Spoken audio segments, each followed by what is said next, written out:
the mighty and resilient Merrimack River, carving through the communities of our great region. My name is Linda Lorden, proud president of Merrimack County Savings Bank, and like the river that serves as our namesake, we're a constant yet ever-changing presence. Because to us, it's bigger than banking.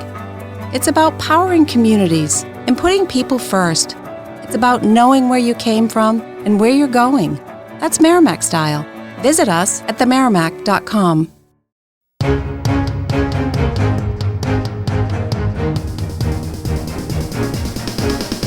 This is the Washington Times front page for Wednesday, August 21st, 2024. Thanks for joining us. I'm George Gerbo.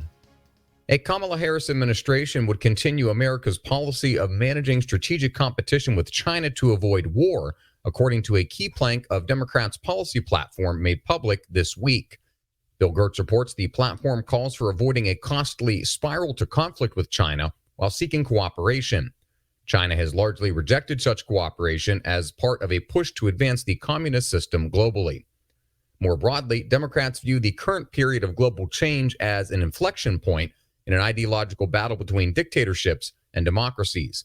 The party platform says that democracy is essential to moving our world forward and uplifting people everywhere. Beyond China, at the Democratic National Convention, organizers say the Harris-Walz agenda is a work in progress, even though the election is just 3 months away. Susan Ferricchio reports DNC officials acknowledge the lack of specific information about how Harris would lead as president. They said she'll continue to build out her own vision here over the course of the next 80 days.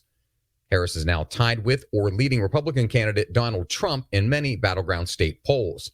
Democratic strategists say she can boost her chances of winning in November by remaining amorphous during her brief time as a presidential candidate. Surging prices for hospital services, mental health treatment, and prescription drugs will raise insurance costs, according to a top accounting firm, which says rates are ballooning at the fastest pace since the dawn of the Affordable Care Act. Sean Salai reports PricewaterhouseCoopers estimates that the cost of health insurance provided by private employers will jump 8% next year. That's the sharpest increase since 2012, when PwC found costs for the employer-sponsored healthcare market rose 8.5% 2 years after the Affordable Care Act became law and began lowering prices. PwC's Health Research Institute blames the latest spike on runaway inflation in hospital expenses, an explosion of mental illness, and sharp demand for pricey diabetes and weight loss medications like Ozempic.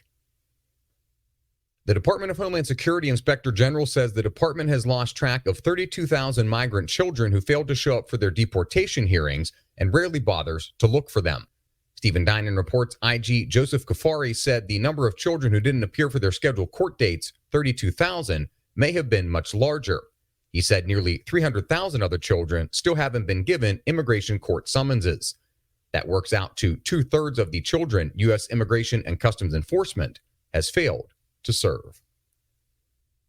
And finally, third-party presidential candidates claim Democrats are keeping them off the ballots in battleground states.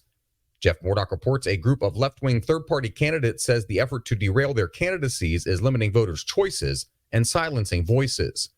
They say Democratic operatives have filed legal challenges to remove them from ballots in several key states. Find all today's front page stories at WashingtonTimes.com/front page or on the Washington Times app, and find us wherever you get your podcasts. You can also find us on social media at Wash Times for breaking news, sports, commentary, and more. For the Washington Times, I'm George Gerbo.